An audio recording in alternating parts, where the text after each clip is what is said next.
Good afternoon. Here's your newsroom afternoon brief for today, Monday, August 11, 2025. The Ghana Elections Commission has already identified the polling stations for members of the disciplined services who are set to cast their ballots on August 22nd ahead of the September 1 general and regional elections. Public Relations Officer Yolanda Ward told the newsroom that all arrangements are in place and that GECOM is on schedule with its work plan. We have already identified the respective balloting stations for all the disciplined forces that will cast their ballot on the 22nd of August.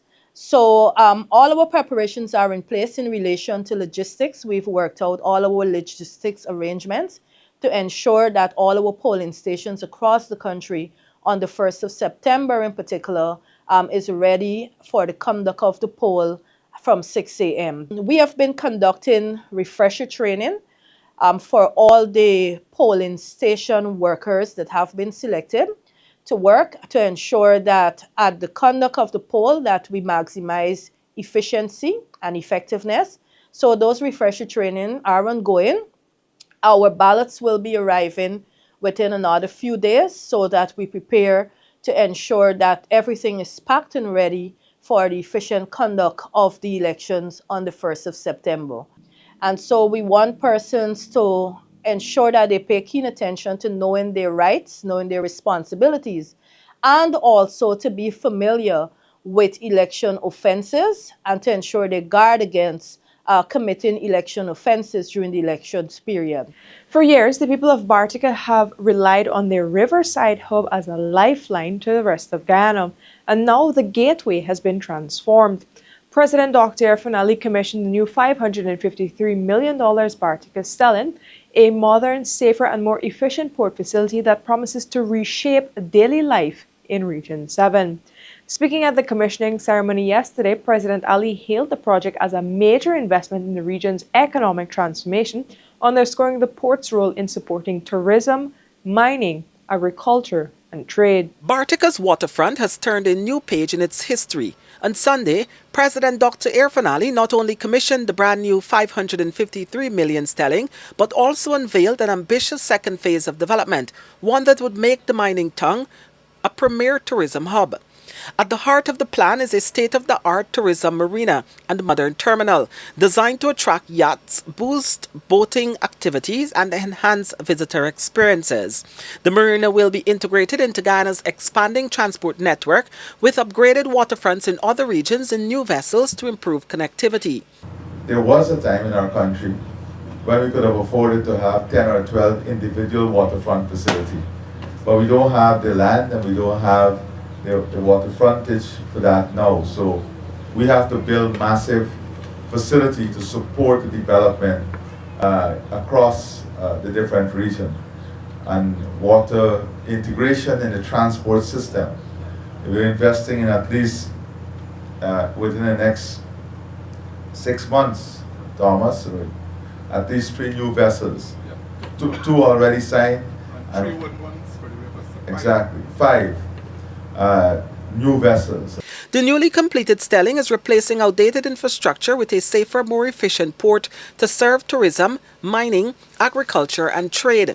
First awarded in 2017, the project faced delays and quality concerns, but under the current administration, construction was pushed forward, completed within budget by local contractor K&K Construction. Congratulations to Bartica on this new addition.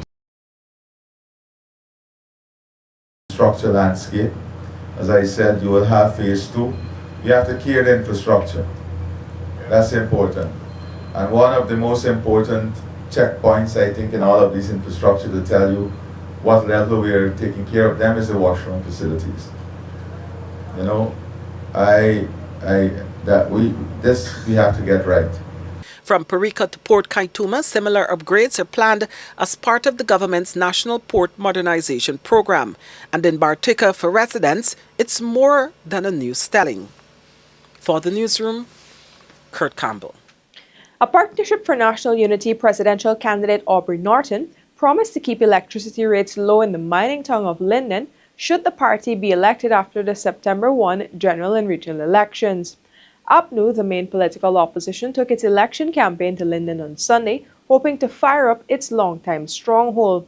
Norton said Linden has the scope to develop other industries outside of bauxite, but such ventures would be heavily dependent on cheap electricity.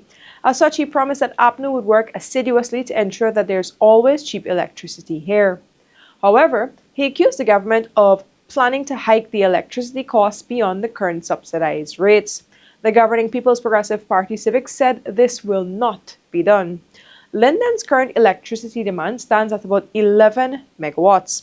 The Linden Electricity Company purchases power produced by the Bosai Mineral Group, which operates in the town and distributes it to thousands of households across the mining town. However, the power bought and distributed to Lindeners is heavily subsidized by the government. Prime Minister Brigadier Retired Mark Phillips in May said Linden will be connected to the Guyana Power and Light's main grid, known as the Demerara-Berbice Interconnected System. Amid this plan and other electricity ventures in Region 10, the Prime Minister assured Lindeners that they would not pay more for electricity. In May, when he was at the contract signing event for a new mega solar farm in Linden, PM Phillips said the government is committed to maintaining low electricity rates in the mining town. Now you can find these and other stories at our website, newsroom.gy, and across our social media pages, Newsroom Guyana. I'm Vishani Raghavar. Thank you for joining.